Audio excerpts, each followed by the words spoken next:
अरे आशिष, अरे कुठे एवढा घाईत चाललायस? अरे पोरगी बघायला चाललोय आज. माझं आज लग्न ठरणार आहे. आज फायनली तयारी करायला चाललो त्याची. काय बोलतो? तसं पण लय पोरीने तुला रिजेक्ट केलेलं अरे. बरं आज ठरेल तरी फायनली. मला लवकर पत्रिका द्यायला ये. हा अरे पोचतोय मी उद्या. आशिष, अरे ठरलं की नाही लग्न? तुला वाटतंय माझ्या चेहऱ्याकडे बघून ठरलंय काय माझं लग्न असं वाटतंय तुला?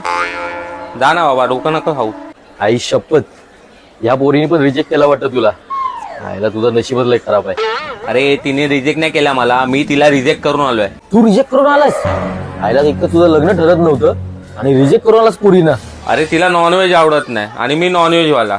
आणि आपल्या कोकणात माहिती आहे ना तुला, नॉनव्हेज शिवाय चालत नाही.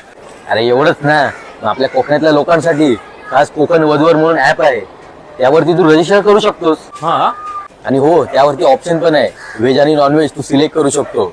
म्हणजे तुझ्या मनपसंतीचा जोडीदार तुला मिळू शकेल. अरे काय सांगतोय, आत्ताच डाउनलोड करून रजिस्टर करतो आणि नॉनव्हेज वाली बघतो. आणि लवकरच रजिस्टर कर आणि पत्रिका द्यायला ये तुझी. आणि हो, तुम्ही पण लग्नासाठी जर इच्छुक असाल तर काळजी करू नका.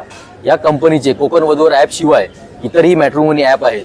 त्यावरती जाऊन तुम्ही रजिस्टर करू शकता आणि तुमची मनपसंत जोडीदार शोधू शकता.